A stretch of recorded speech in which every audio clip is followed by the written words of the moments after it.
بسم الله الرحمن الرحيم.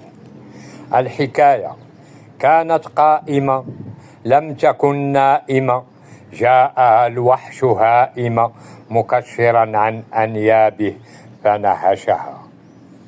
جميلة كانت وحيدة جريحة تقاوم النازلات، وفي أوطاني معالم جاحدات للكريهة كارهات، ولم يبق من يروي حكاية أم عامر، أم عاجزة عن البكاء، أم جميلة غدت تحت التراب موؤودة في ليلة مدمرة، لم تستوعب الصبية هذا المصاب.